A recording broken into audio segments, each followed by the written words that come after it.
했는지를 설명했습니다. 스스로 처녀에게 주목하지 않겠다고 자신의 눈과 언약을 세웠으며 이 언약을 철저히 지킬 만큼 순결한 삶을 살았다 했습니다. 이처럼 욥은 율법적으로는 흠이 없는 사람이었지만 하나님께서는 그의 마음까지 온전하기를 원하셨기에 연단 중이십니다. 하나님 앞에는 행함도 중요하지만 마음이 더욱 중요하기 때문입니다. 예수님 당시 서기관들과 바리새인들은 율법을 엄격히 지켰을 뿐 아니라 조상 대대로 내려오는 장로의 유전까지 철저하게 지키려고 노력했습니다. 11조의 경우 작은 채소의 잎사귀와 줄기까지 일일이 계산하여 드릴 정도였지요. 그러나 이보다 훨씬 중요한 의와 인과 신은 저버렸기에 예수님께서는 외식하는 자들아 화 있을진저 하고 그들을 책망하셨습니다. 그들은 마음에는 죄와 악이 가득 차 있으면서 행위에 취중했던 것입니다. 의와 인과 신이 마음에 이루어지는 만큼, 즉 마음을 할례하여 진리로 변화되는 만큼 자연히 계명을 지키는 행함도 따르게 됩니다. 중심으로 예배하고 기도하며 온전한 11조와 헌물을 드리고 열심히 충성 봉사하게 됩니다. 또한 중심으로 계명을 지켜 행하면 하나님께서 그 중심을 보시고 의와 인과 신을 속히 이룰 수 있도록 인도해 주십니다. 그리하여 우리 영혼이 잘된 만큼 하나님의 사랑과 축복을 받게 되는 것이지요. 그러므로 행위적인 것뿐만 아니라 마음의 거룩함을 이루는 알곡 성도가 되어 하나님의 사랑과 인정을 받으며 영육 간의 풍성한 축복을 받으시기 바랍니다. 본문을 보면 욥기 31장 4절에 그가 내 길을 감찰하지 아니하시느냐 내 걸음을 다 세지 아니하시느냐 말합니다. 욥은 하나님이 모든 것을 감찰하신다는 것을 선진들을 통해 들어서 알고 있었습니다. 그래서 하나님께서 자신의 길을 살피시며 걸음까지 다 세실 만큼 모든 것을 낱낱이 알고 계시다는 사실을 인정하고 있지요. 자, 여기에서 우리는 욥이 연단 중에도 하나님을 찾고 있음을 깨달아야 합니다. 그러니까 보통 연단을 받다가 시험에 들어서 하나님을 떠나는 경우들 보고 볼 수 있습니다. 또 연단을 받으면 많은 불평과 원망을 쏟아내지요. 욥도 지금 불평과 원망을 쏟아내는 것 같지만 또 다른 면은 모든 매사에 하나님을 찾고 있다는 것입니다. 그러니까 불평은 하는 것 같지만 자기의 의로 하나님의 뜻을 지금 깨닫지 못하기 때문에 그 속에서 방황하는데 원망만이 아니라 그 모든 말과 내용의 깊이를 보면 하나님을 찾고 인정하고 있다는 것이죠. 여러분들도 불평 원망하면서 욥의 불평 원망하고 나도 비슷해 이렇게 하고 넘어가시면 안 되고요. 지금 욥하고 큰 차이를 지난 시간에 설명해 드렸고 오늘도 설명합니다. 욥이 행위적으로 어떠했는지 라고 하는 것은 나와 같다면 여러분도 잘한 것이 있지만 칭찬할 만한 것이 있지만 욥의 행위적인 모습에 나는 비춰보니까 부족하다. 그리고 불평 원망하고 있다. 그러면 욥과는 너무나 큰 차이가 있는 것입니다. 그리고 꼭 기억해야 할 것은 욥의 연단과 불평 원망 중에도 매사 어떻게 하든 하나님을 만나고자 지금 발버둥 치고 있는 모습이라는 것. 이것을 여러분들이 이해하셔야 합니다. 자, 욥은 하나님을 인정하는 것 같지만 자신에 대한 하나님의 뜻과 섭리는 알지 못하기 때문에 여전히 하나님을 원망하고 있습니다. 우리는 하나님을 지식적으로 아는 것과 마음으로 믿는 것은 큰 차이가 있음을 알아야 합니다. 성경을 많이 읽고 많이 암송하며 수많은 설교를 들었다 해도 마음으로 일구지 않으면 소용이 없습니다. 오히려 말씀의 지식으로 인해 교만해져서 다른 사람을 판단, 정죄하는 등 죄를 더할 수 있지요. 말씀을 읽거나 들으면 반드시 그 말씀을 자신에게 적용해야 하며 변화되려는 노력과 행함이 따라야 합니다. 하나님께서 인정하시는 믿음은 말씀을 아는데 그치는 지식적인 믿음이 아니라 말씀대로 행하는 영적인 믿음입니다. 야고보서 2장에 행함이 없는 믿음은 죽은 것이며 행함으로 믿음이 온전케 된다고 말씀했습니다. 예를 들어 항상 기뻐하라, 쉬지 말고 기도하라, 범사에 감사하라 하신 말씀은 초신자 외에는 모르는 분이 거의 없을 것입니다. 하지만 이 말씀대로 온전히 행하는 사람은 그리 많지 않은 것을 봅니다. 시험이 와도 기뻐하고 감사해야 하는 줄은 알지만 막상 어려움이 닥치면 기쁨은 온데간데 없이 사라지고 심지어 하나님을 원망하며 기도조차 하지 않는 사람들이 얼마나 많은지요. 만일 우리가 즐거울 때만 기뻐하고 시험 환난이 닥칠 때는 기뻐하지 못한다면 세상 사람과 다를 것이 무엇이겠습니까? 세상 사람은 이 땅의 삶에만 목적을 두고 살며 영의 세계를 알지 못하기에 육적으로 기쁘고 즐거울 때만 기뻐하고 그렇지 않을 때는 근심, 걱정, 슬픔과 고통 속에 살아갑니다. 그러나 하나님의 자녀들은 천국 소망이 있기에 좋을 때만이 아니라 시험, 환난 중에도 기뻐할 수 있습니다. 하나님께서 허락하시는 연단은 우리에게 더 좋은 천국과 큰 영광을 주시기 위한 것임을 믿기 때문에 연단 중에도 기뻐할 수 있는 것입니다. 혹 자신의 잘못으로 인해 시험이 왔다 해도 회개하고 돌이킴으로 더욱 하나님께 합당한 사람이 될 것이니 감사하지요. 주 안에서 어려운 상황을 만날 때 욥처럼 근심하고 원망하느냐, 기뻐하고 감사하느냐의 차이는 결국 믿음의 차이입니다. 만일 욥이 하나님의 전지의 전능하심을 믿고 하나님의 뜻을 참으로 알았다면 원망, 불평 대신 감사의 고백을 하며 하나님을 끝까지 의지했을 것입니다. 그러면 좀 더 빨리 문제가 해결될 수 있었지요. 물론 욥이 이런 마음 자체가 없었다면 또 욥이 어떤 환경과 조건에도 기뻐하고 감사하는 마음 자세가 되었다면 애초에 하나님께서 시험을 허락하지 않을 수도 있습니다. 욥은 감찰하시는 하나님이라 하면서 마치 하나님을 아는 것처럼 말하지만 진정으로 아는 것이 아니었기에 하나님의 뜻대로 행하지 못하며 문제의 해결도 받지 못하고 있습니다. 이어지는 본문을 보면 욥은 지난날 자신의 삶이 얼마나 의로웠는지를 또다시 설명하기 시작합니다. 성도 여러분도 계속해서 욥의 모습과 자신의 모습을 비교하며 들으시기 바랍니다. 욥기 31장 5절에 언제 나의 행위가 허탄하였으며 내 발이 괴울에 빠졌던가 말합니다. 허탄하다는 것은 거짓되고 미덥지 않은 것을 뜻하며 괴울이란 교묘하고 간사스럽게 속이는 것을 말합니다. 그런데 욥은 자기 행위는 허탄하지 않았다, 즉 거짓도 없고 망령된 일도 없었다고 말합니다. 또 자신의 발이 괴울에 빠지지 않았다, 즉 교묘하게 하고 간사스럽게 타인을 속이는 일이 없었다고 말합니다. 네, 그리했지요. 자, 여러분들의 삶 속에는 허탄한 말이나 행위가 없었는지 살펴보시기 바랍니다. 현대인들은 농담을 주고받는 것이 하나의 일상이 되었습니다. 적절히 농담을 할 줄 알아야 재치 있는 사람이라 인정하기도 하죠. 하지만 이러한 농담에는 대부분 과장과 거짓이 섞여 있으므로 허탄한 말이 되기 쉽습니다. 허탄한 말과 행위는 하나님이 싫어하시고 원수마귀 사단이 좋아하는 것임을 알아야 합니다.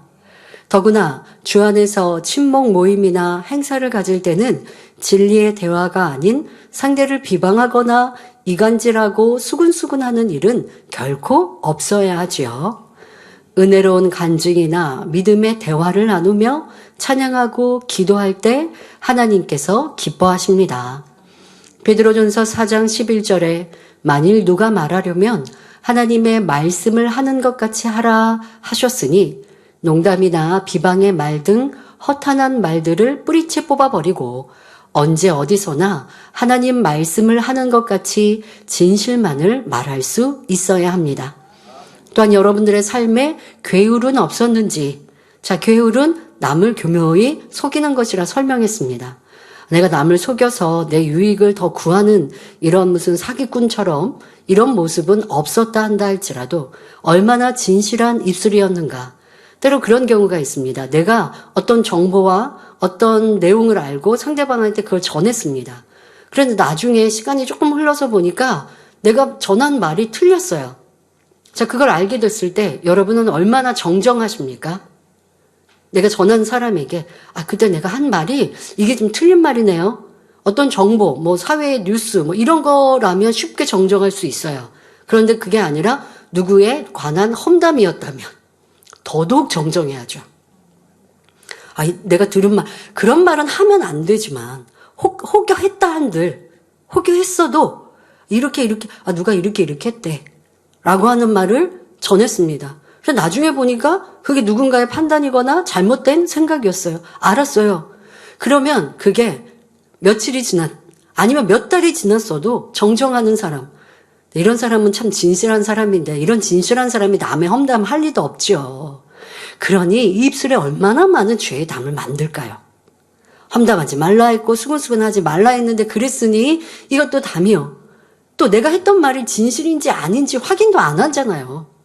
그런데 잘못된 말을 전했다는 것을 알았어도 그 사람이 나한테 잘못 전한 거고 하고 넘어가지 다시 내 말을 정정해서 누군가를 나쁘게 말했던 것을 얼마나 크게 잘못인가.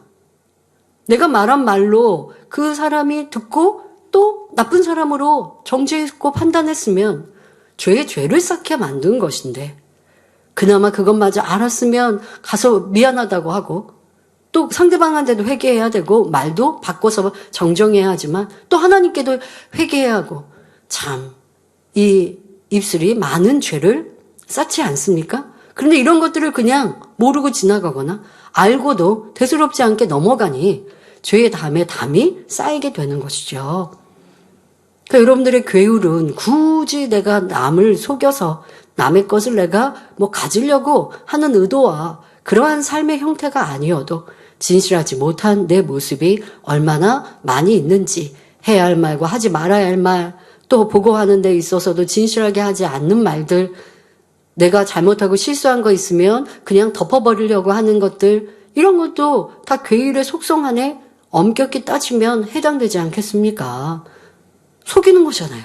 자, 이러한 것들을 여러분들에게 깊이 살펴보아서 아버지 보실 때 더 진실한 모습으로 변화되어야 합니다.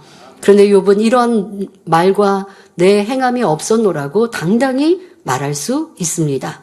이어지는 본문 욥기 31장 6절에 그리하였으면 내가 괴울하였고 내가 이렇게 잘못된 모습이었으면 내가 공평한 저울에 달려서 하나님이 나의 정직함을 아시게 되기를 원하노라 라고 했는데 이는 얼마나 욥이 절도 있게 살아왔는지를 나타내는 말입니다. 자신의 행위가 허탄하지도 않았고 괴울도 없었기 때문에 만일 하나님께서 자신을 공평한 저울에 달아보신다면 나의 허물을 찾으시는 게 아니라 도리어 나의 정직함을 알게 되실 것이라고 말하고 있는 것입니다. 욥은 자기 신조 안에서 결코 불의한 일을 하지 않았기에 한 점 부끄러움도 없이 자기를 떳떳하게 내놓고 있습니다. 세상에는 불의하게 살면서도 자신이 옳다고 큰소리치는 사람도 있고 자기 기준에서 정직하게 살았기 때문에 자신의 깨끗함을 당당하게 내세우는 사람도 있습니다. 하지만 진리로 비추어 볼 때는 양쪽 다 옳다 할 수 없지요. 로마서 3장 10절에 기록한 바 의인은 없나니 하나도 없으며 하신 대로 하나님 말씀에 비추어 볼 때 깨끗한 의인은 아무도 없기 때문입니다. 행위적으로 흠이 없는 욥도 온전함을 이루기 위해 연단을 받고 있는데 만일 그 선과 의로움이 욥보다 못하다면 어찌 자신의 정직성을 주장할 수 있겠습니까? 우리는 항상 말씀의 거울에 자신을 비추며 진리라는 공평한 저울에 자신의 행위를 달아볼 수 있어야 하겠습니다. 자꾸 세상을 살아가다 보니까 세상 사람과 비교하든가 내 주변에 나보다 못한 사람과 비교하는 이러한 모습도 있습니다. 나 저 사람보다 나은데? 이러한 생각 자체가 불필요한 거예요. 하나님은 진리로 여러분들을 평가하시지 옆 사람과 나와 비교하실 리가 없거든요. 여러분들 스스로가 평가하고 있는 기준이 무엇인가? 진리인가? 하나님의 말씀인가? 선인가? 도리어 우리의 기준은 믿음의 선진들, 의인들. 이분들이 기준 되면 너무 부족한 내 모습을 발견할 수 있잖아요. 그렇게 살고 그렇게 자기를 점검해 갈 때, 순전하신 주님의 모습과 나를 비교해 볼 때는 나 부족하다. 그러니 겸비해질 수 있는 것이죠. 그런 사람은 자존감이 없는 게 아닙니다. 항상 나를 부족하다고 생각하니까 자존감이 너무 떨어지는 거 아니야? 사실 성도님들이 저를 보실 때는 제가 자신감이 되게 넘쳐 보이실 거예요. 많이들 그렇게 보시더라고요. 그래서 저는 제 스스로는 저에게 항상 저를 채찍질하고 내 부족한 것을 발견하고 제가 무엇을 할 때 잘했다고 생각하면서 사역하는 일들은 거의 없거든요. 모든 찬양 사역을 할 때도 그랬고, 이렇게 설교자가 되어 설교를 할 때도 그렇고, 어떤 크고 중요한 행사를 마치고도 항상 부족했다, 더 잘해야 하는데, 라고 생각하거든요. 그러니 이제 성도님들이 저를 칭찬하시면 제가 그게 민망해서 반응을 잘 보이지 않는 겁니다. 제가 그냥 수긍하고 그렇다고 하면, 기쁘게, 그랬죠. 내가 잘했죠. 이럴 텐데, 제가 그런 마음이 아니기 때문에 칭찬을 하셔도 제 반응이 조금 별로, 반응이 없죠, 제가. 민망하게 지나가고 예 하고 넘어가는 게 제 스스로 잘했다라고 생각하지 않고 살기 때문입니다. 그래서 저는 세상에서 표현하는 자존감에 비추어 볼 때에 내가 되게 자존감이 떨어지나? 라는 생각을 해본 적도 있었습니다. 왜 내 성격이 그렇지? 잘하고 또 칭찬할 만하면 내 스스로도 잘했다고 생각하면 더 행복하고 편안하게 일할 수 있지 않을까? 저도 그렇게 생각해보고 고민해본 적이 있습니다. 제가 찬양사역을 막 하면서 20대 중반부터 찬양사역을 하면서 성대가 약해서 금요철을 한번 인도하면 중간쯤 가면 목이 상하거든요. 그런데도 열창을 합니다. 그러면 끝부분에 광고를 할 때쯤이면 목소리가 거의 나오지가 않는 상태로 인도를 오랫동안 했었어요. 그러면 찬양 인도하는 사람이 찬양을 하다가 목이 가면, 목이 간다고 우리가 보통 표현하는데요. 목소리가 잘 안 나오면, 그러면 이게 제일 힘든 일입니다. 그러면 조금 생각을 동원하면, 앞에는 좀 설설 부르고, 좀, 목청 다해 부르지 말고, 립싱크도 하고, 그러면 되는데, 제 성격이 또 그렇지는 못해요. 시작하면 온 힘을 다해서 하다가, 앵꼬가 날 때까지, 이게 딱, 내 에너지가 다 떨어질 때까지 저는 그냥 달리거든요. 그래서 매주 그렇게 금요철회를 인도하면서 전 처음엔 정말 힘들었습니다. 그런데 제가 해야 하는 일이니까 최선을 다하지만 한편으로는 너무 힘든 모습도 있었죠. 그래도 인도자가 현재 상황에서 없으니까 최선을 다해야지, 또 아버지 하나님은 내 향을 받으시는 거니까 하고 마음에 깨끗한 향으로 드리고자 하는 노력을 이제 최선을 다했어요. 그러다가 조금씩 성대가 튼튼해지고 하기는 했지만 그래도 제가 노래에는 자신이 없었습니다. 그런 상태로 GCN 방송에서 필요로 하는 파워프레이즈를 하게 되었죠.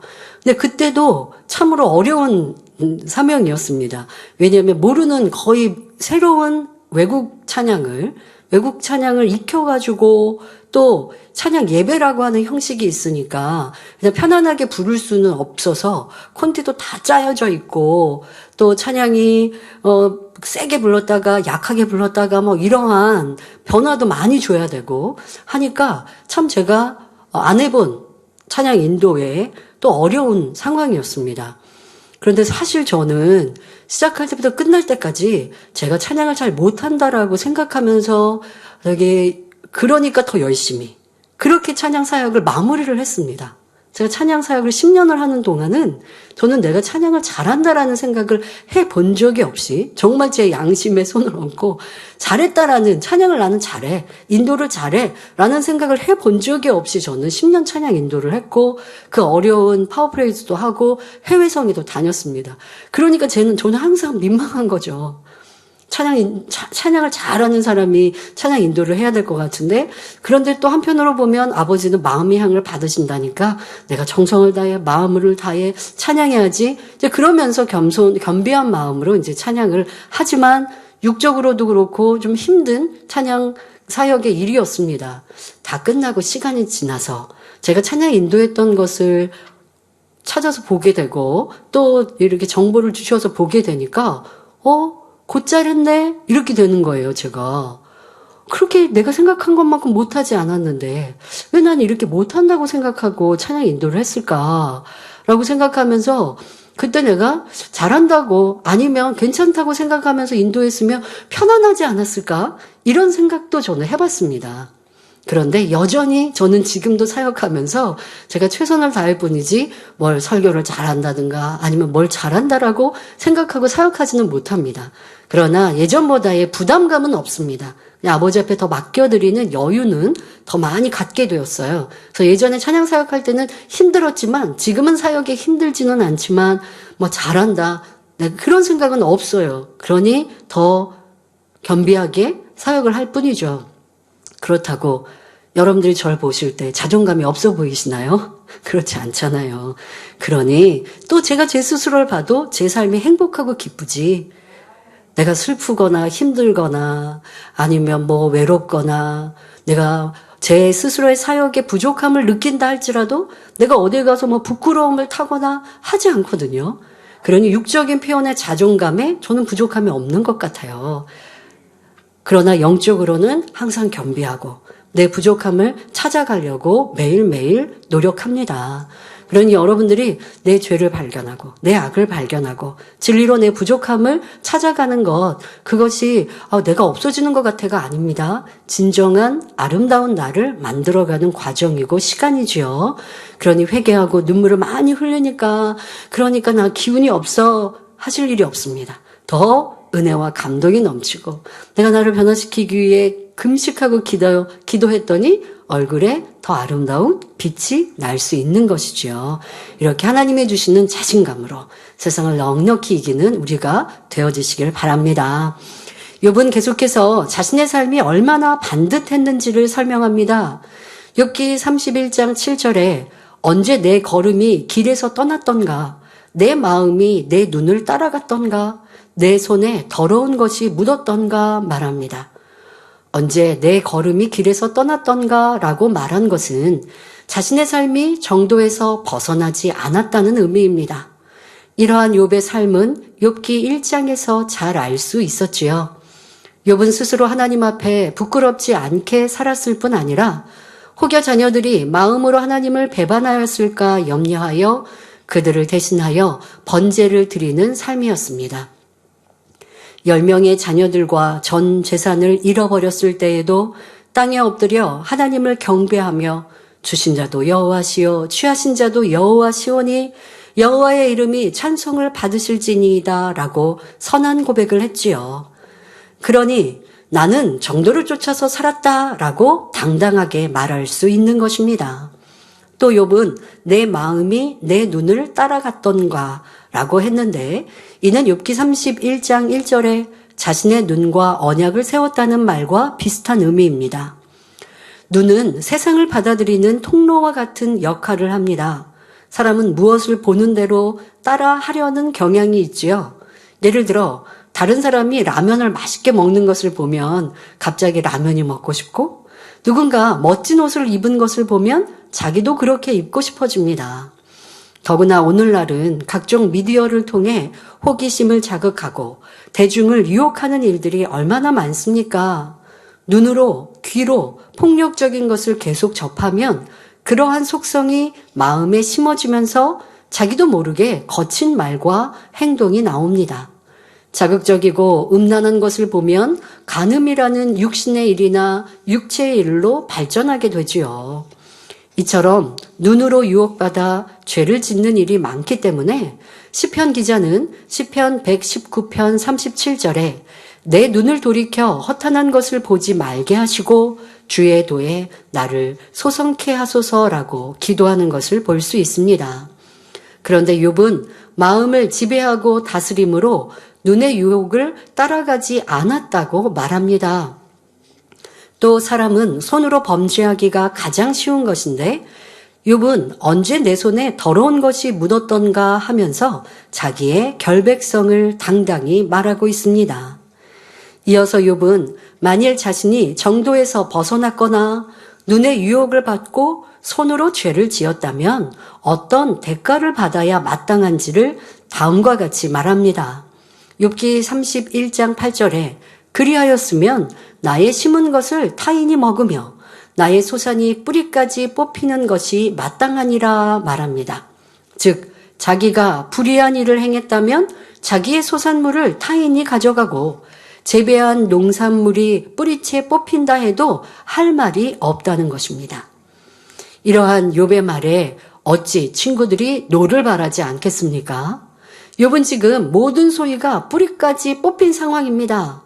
그런데 욥의 주장은 자신은 아무 잘못이 없는데 모든 소유가 뽑혔기 때문에 하나님을 원망하는 것이 타당하다 하고 있는 것입니다. 하지만 친구들은 욥이 불의하기 때문에 뽑힌 것이라고 공박하고 있지요.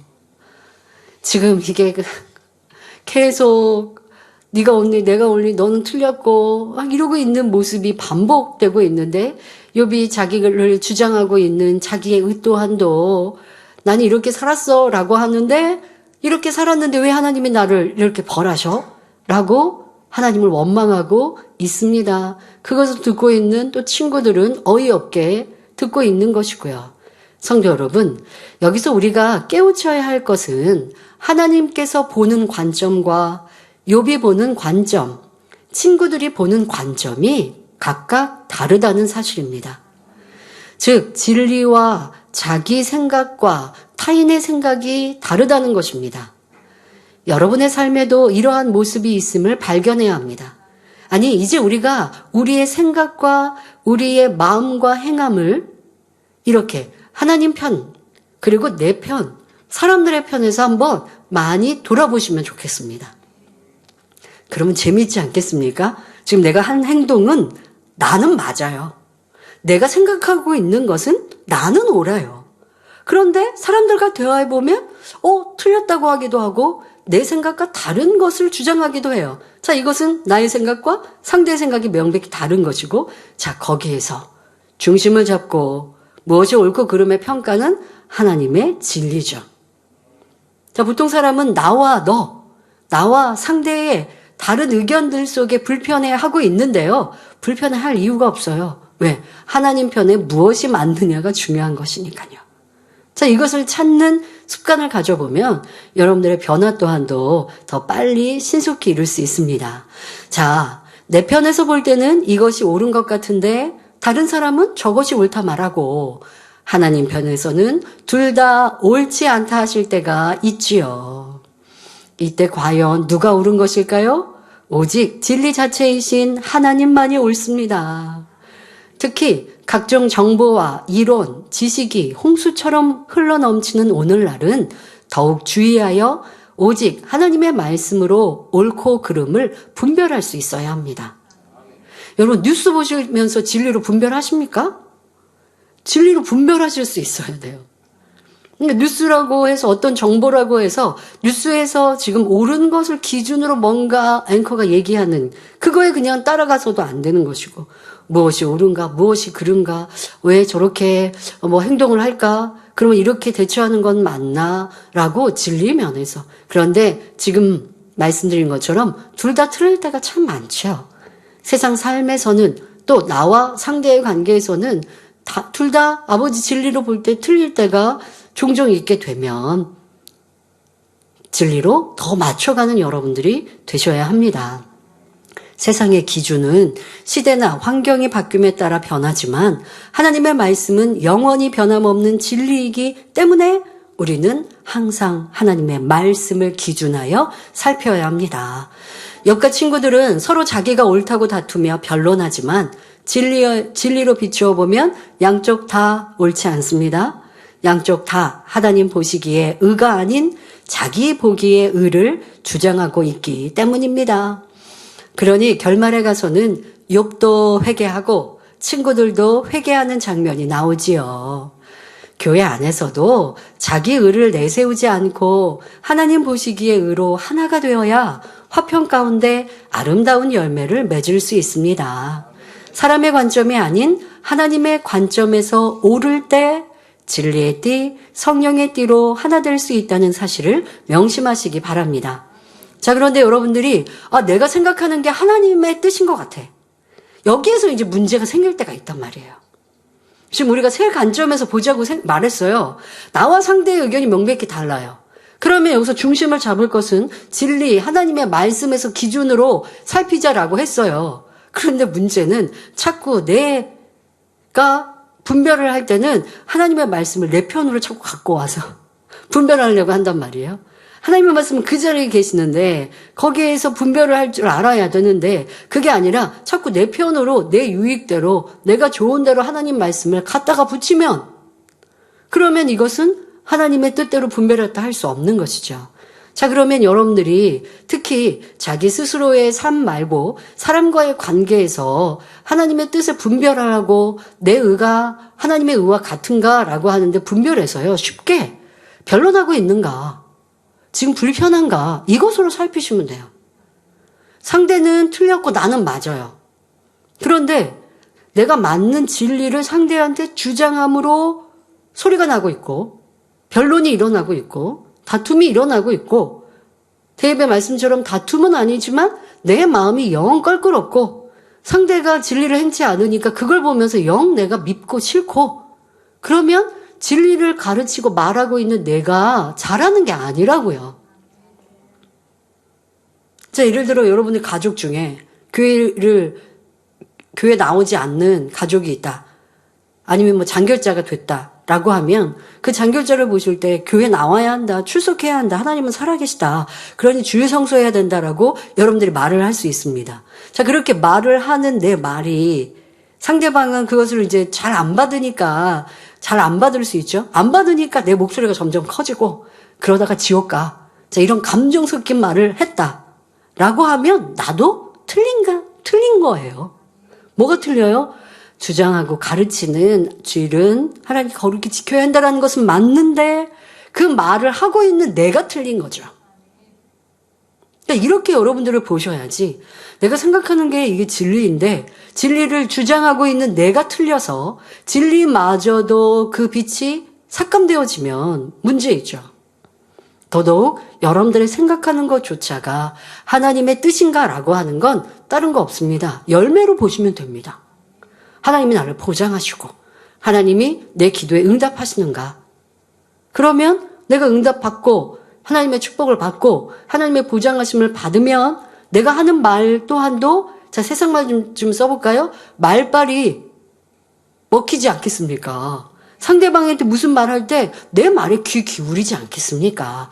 더더욱 성령님께서 상대의 마음을 주관해 주시지 않겠습니까?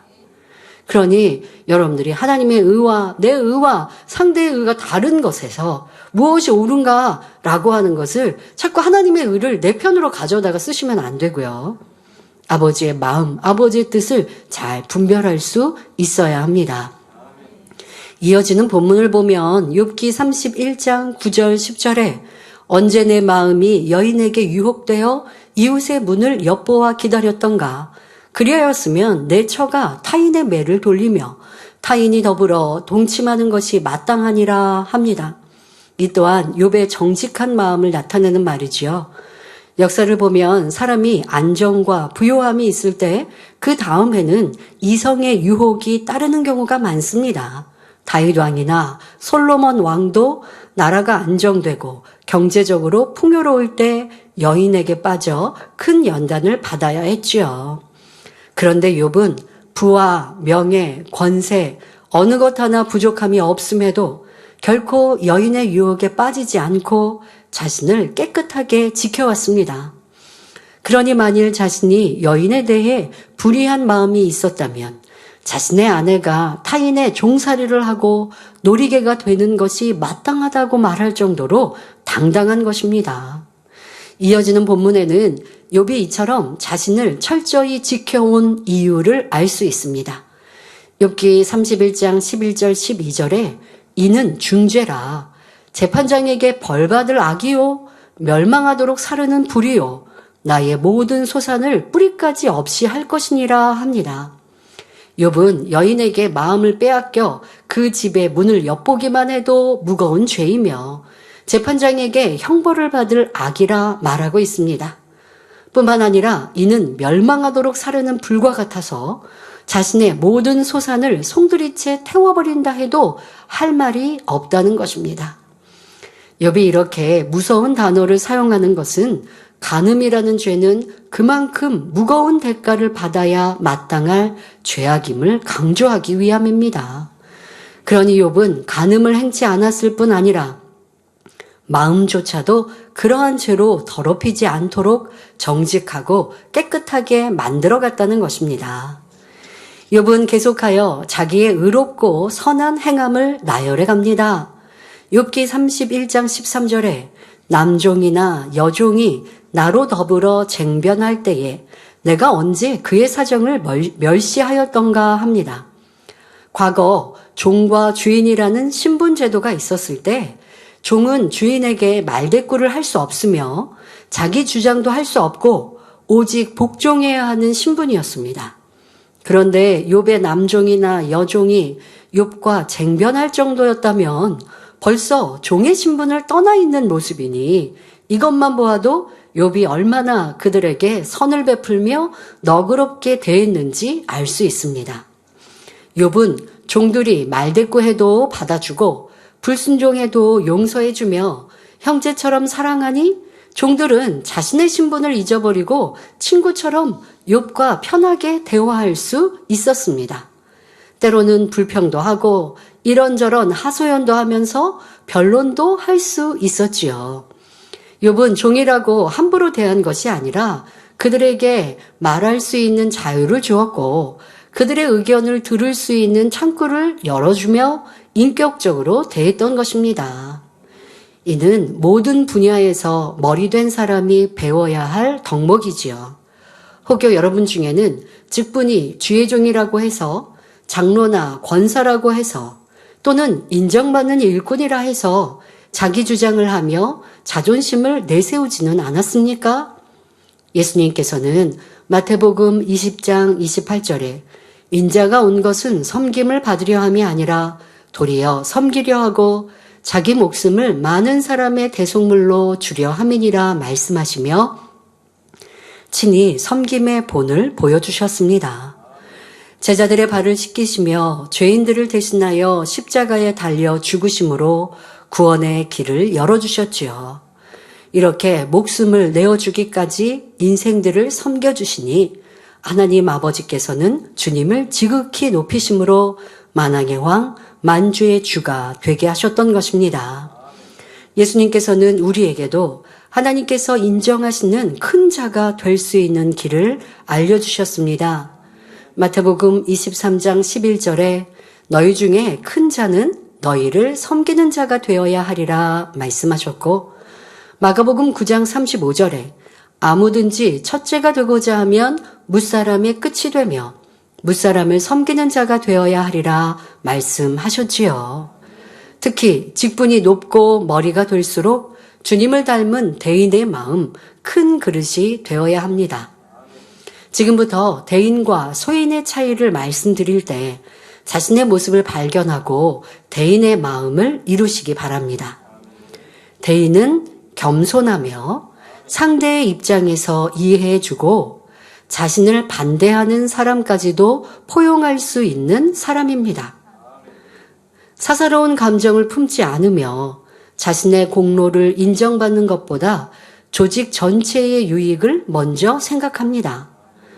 이런 사람의 말과 행동은 선과 덕이 있어서 다툼을 그치게 할 뿐만 아니라 많은 사람의 마음을 얻습니다.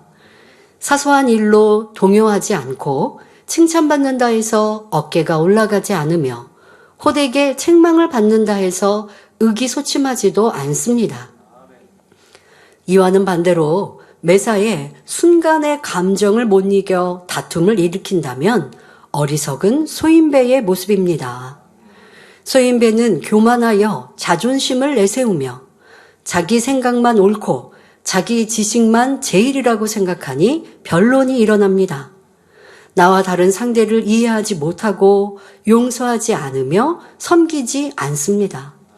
여러분, 변론하지 않아도 이렇게 소인배의 모습으로 나오는 모습, 바로 내가 저 사람이 영 불편하고 싫으면 이제 대화가 단절되죠. 그리고 얼굴에 인상이 써지죠. 모임 중에 여러 명이 있는데 한 사람이 그러고 있어 보세요. 그럼 모임을 주도하는 사람, 다른 사람들이 그 사람의 눈치를 보게 돼요. 내가 그런 사람이 되어 있다고 하면 소인배의 모습인 것이죠. 대의는 지금 내가 말하는 것이 옳은데 다른 사람이 아니면 상대방이 듣지 않아요. 그런다고 해서 표정이 바뀌고 불편해지고 대화를 딱 끊고 하지 않죠. 상대와 나와 생각이 다를 수 있고 내가 상대방을 이해시키지 못했구나 하고 그냥 넘어가면 되는 것이지. 그걸 꼭 굳이 지금 대회에 설명했던 것처럼 계속해서 설명하다 보면 싸움과 다툼이 일어나는, 그거는 나를 주장하는 모습이죠. 소인배의 모습. 내가 옳아서 그렇게 하는 게 아니라는 거예요. 내가 옳고 다른 사람이 틀려서 그걸 가르치겠다. 이것이 바로 자기의요 소인배의 모습입니다. 이런 모습들이 고쳐져야 할 것이고 꼭 말로 변론하지 않아도 내 표정과 모습이 어떻게 나오는가 라고 하는 것. 그래서 다른 사람이 나의 눈치를 살펴야 된다면 그거는 내가 섬기는 자가 아니라 섬기를 받고 있는 소인배의 모습입니다. 자신의 악한 모습이나 허물은 발견하지 않으며 설사 발견한다 해도 인정하지 않고 이런저런 변명을 하며 버리려고 하지 않습니다. 여러분, 우리 신앙생활 속에 변명 참 안 좋습니다. 변명, 이유, 자기 합리화라고 하는 것, 자기 합리화는 스스로 이제 생각합니다. 그것을 입술로 내면 이유와 변명이 되죠. 이유와 변명이 있으면 자기를 인정하는 것 같아도 온전한 인정이 아닙니다. 인정하고 변명하는 사람이 있고 아니면 변명하다가 그 끝에 인정하는 것처럼 말하지만 그거는 온전한 자기 인정도 그래서 변화도 이룰 수 없습니다. 그러니까 변화가 더디다는 걸 알아야 하고요. 그래서 이 변명하는 사람은 소인배의 모습이다라고 기억하고 내 습관에 얼마나 많은 변명이 이유가 있는지를 찾아서 고치면 좋겠습니다. 사소한 일에도 짜증을 내고 혈기를 잘 냅니다. 사랑과 덕이 없어서 두루 포용하지 못하며 자기보다 못한 사람의 말은 들으려고 하지 않으며 남의 일에 참견은 또 잘합니다. 이게 소인배의 모습이라고 말씀하셨단 말이에요. 판단 정죄를 잘하고 수근수근 잘하는 사람들도 소인배입니다. 이런 사람들은 윗사람에게는 아첨을 잘하지만 아랫사람에게는 목을 곧게 세우며 지시하고 명령하기를 좋아합니다. 심지어 윗사람에게조차 목을 곧게 세우며 질서를 어기는 소인배도 있습니다. 거짓말을 잘하는 사람, 간사하고 배신을 잘하는 사람, 오직 자기 유익만 구하는 사람도 소인배이죠. 그런데 자기 유익을 구하고 있는 것을 몰라요.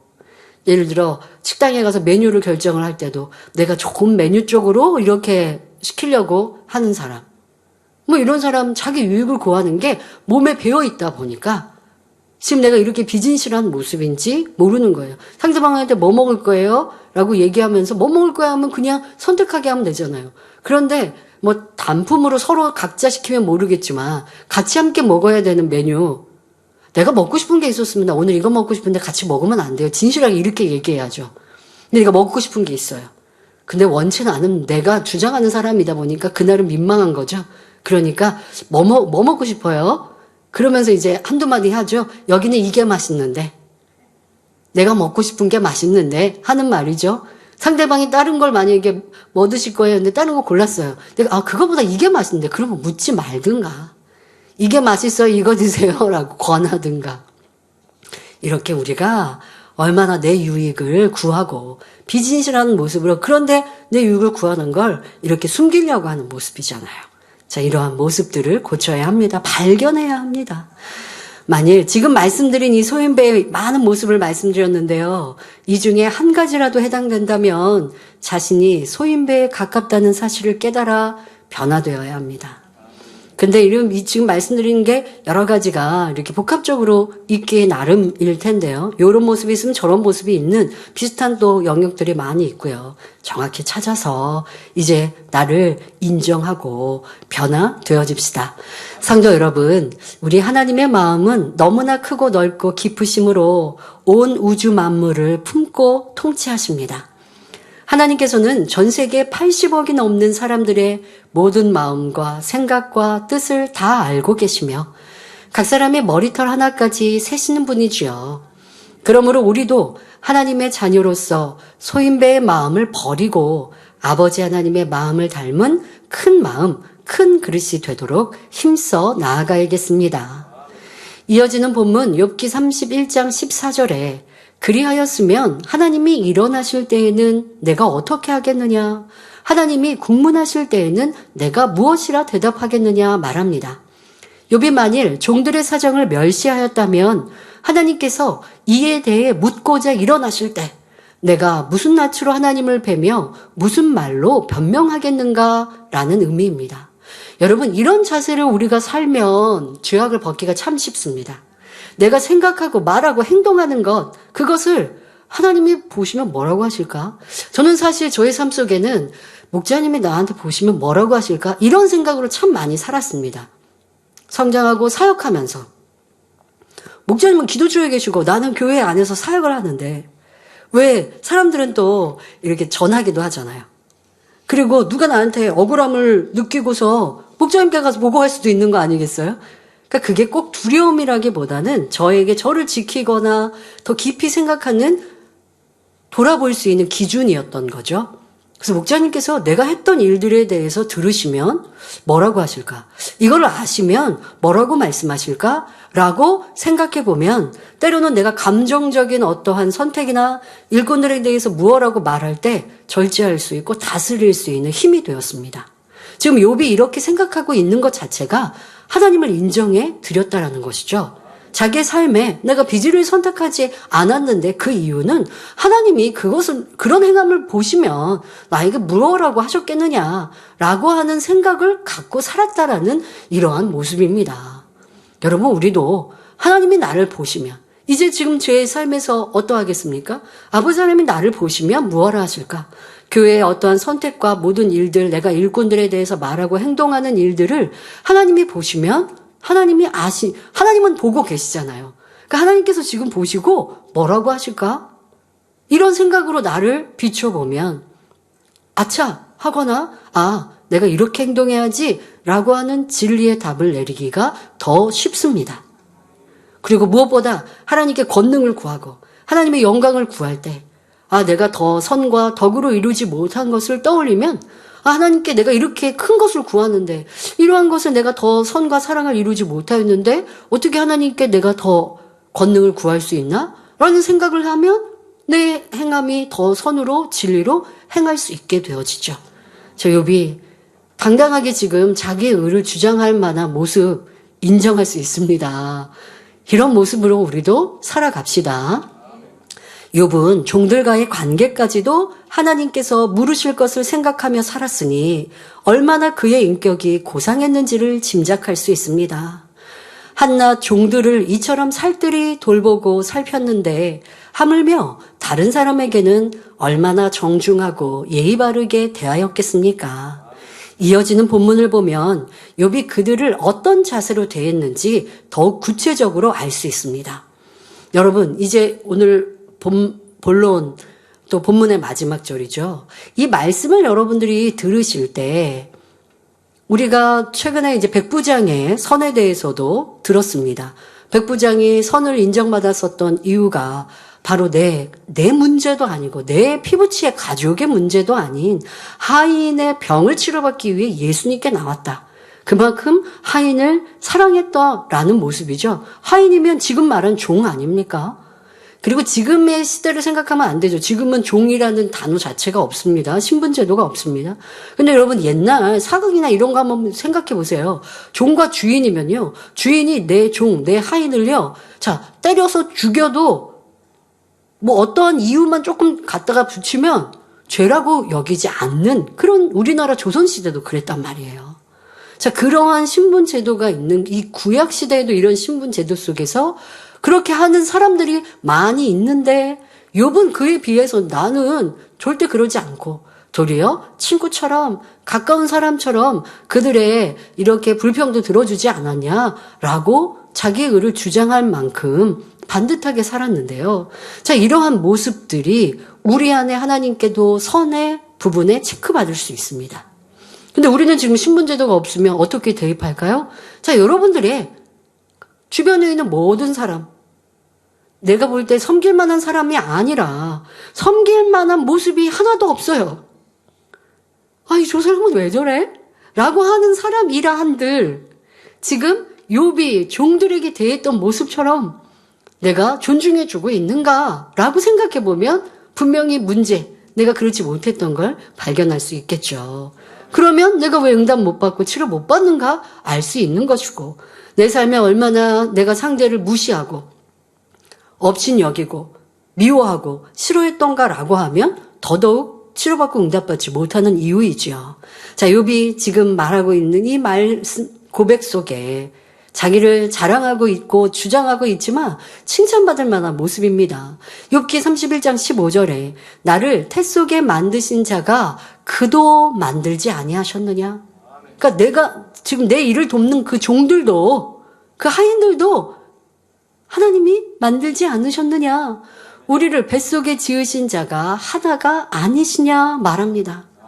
참 감동적인 말입니다.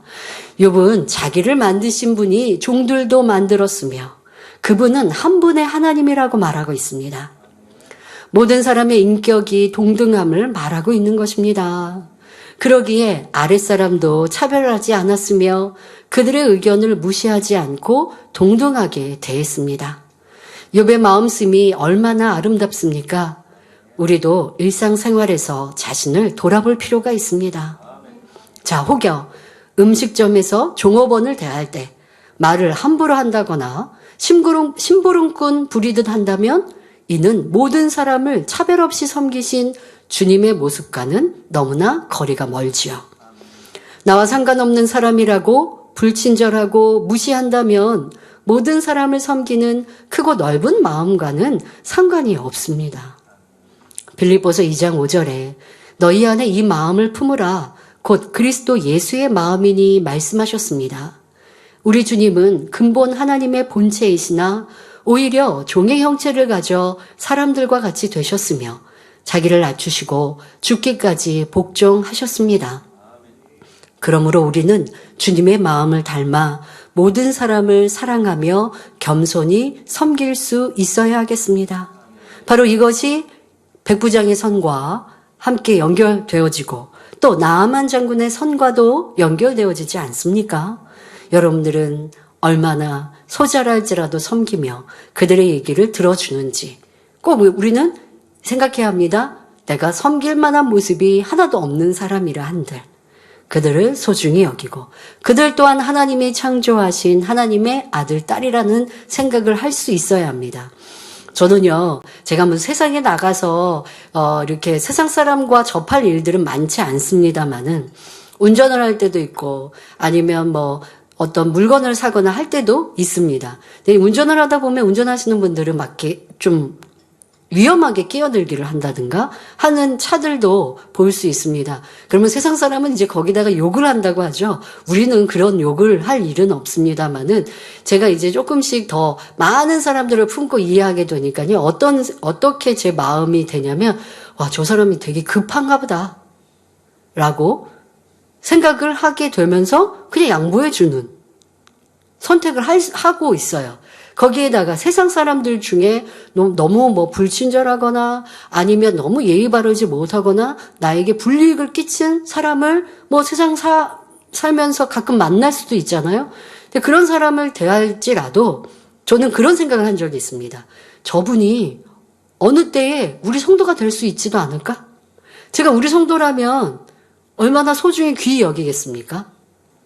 그리고 또 한편으로는 저들 또한 주님의 보혈로 구원받으면 하나님의 아들, 딸들인데 그러니까 아직 구원받았는지 안 받았는지는 모르지만 저들 또한 전도를 받아 교회 나오면 하나님의 아들, 딸들이요. 그러면 한 형제 자매인데 내가 전도하지 못한 더 책임을 다하지 못한 거지 세상 사람이라고 내가 함부로 대할 일은 없다라고 생각하니 나에게 해를 끼친 사람이라 한들 뭐 그렇게 불편할 일이 없는 거죠. 자, 이렇게 여유로운 마음, 덕스러운 마음으로 여러분들의 삶을 살아가면 참 평안하고 이것이 바로 그리스도의 향기가 되지 않겠습니까? 지금 욥이 고백한 것처럼 내 종도 하나님이 창조하셨다. 나를 내 부모의 태 속에, 어머니의 태 속에 만드신 그분이 저 종도 그렇게 만드셨다. 자, 여러분들 직장에서 나를 괴롭히는 상사가 혹여 있으십니까? 그분도 하나님이 만드셨다. 저도 전도받으면 하나님의 아들, 딸이 될 수 있다. 그런 내가 그 어간은 좀 참아주자. 소중히 귀히 여겨주자. 자, 이렇게 우리가 만나는 때로는 엉뚱하고 힘들게 하고 괴롭게 하는 사람이라 한들 미워하고 싫어하기보다 이해하고 품어주는 이러한 주님의 마음을 닮읍시다. 결론을 말씀드립니다. 사랑하는 성도 여러분, 욥은 진리를 잘 알지 못하는 사람임에도 눈의 유혹으로부터 자신을 깨끗하게 지켰으며 종이라 할지라도 하인이라 할지라도 하대하지 않고 존중할 만큼 고상한 인품을 가진 사람이었습니다. 그런데 우리는 진리 말씀이 넘치는 가운데 신앙생활하고 있을 뿐 아니라 마음 안에 성령님이 계셔서 진리의 길을 가르쳐 주시며 인도해 주고 계십니다. 그러니 당연히 욥의 마음과 행함보다 더 나아야 하지 않습니까? 욥의 좋은 모습을 배우되 이에서 그치는 것이 아니라 최고의 선과 섬김을 보이신 우리 주님의 모습을 닮아감으로 하나님께 인정받는 큰 그릇이 되어야 합니다. 마음은 얼마든지 키우고 넓힐 수 있습니다. 미움, 욕심, 시기 등 악을 버리고 선과 사랑으로 채우는 만큼 마음이 커지고 넓어집니다. 큰 그릇이 되면 내 취향에 맞는 사람만 받아들이는 것이 아니라 다양한 유형의 사람들을 포용할 수 있습니다. 많은 사람을 포용했다는 것은 그만큼 온유한 마음으로 낮아지고 섬겼다는 것을 말해주지요. 그러므로 많은 사람을 품을 수 있는 큰 그릇이 되어 시편 37편 11절에 오직 온유한 자는 땅을 차지하며 풍부한 화평으로 즐기리로다 말씀한 대로 장차 천국에서 큰 자가 되시기를 주님의 이름으로 축원합니다. 말씀 참고하시면서 함께 기도하겠습니다. 좋으신 아버지 하나님, 오늘도 욥은 자기 의를 주장합니다. 하지만 과거의 자기의 삶을 되짚어 말하고 있는 그 내용 하나하나가 인정받고 칭찬받는 모습임을 알 수 있습니다. 이 모습에 나를 비추어 볼 때에 나는 얼마나 상대를 섬기며 소중히 여기고 귀히 여겼는가, 어느 누구라 한다 할지라도 그 말을 들어주며 또한 존중해 주었는가 살피게 하여 주옵시고, 저 사람은 나에게 폐를 끼치고 예의도 없고 나를 힘들게 하는 사람이니까 나도 저 사람을 소중히 여기지 않아 할 것이 아니라 그들 또한 하나님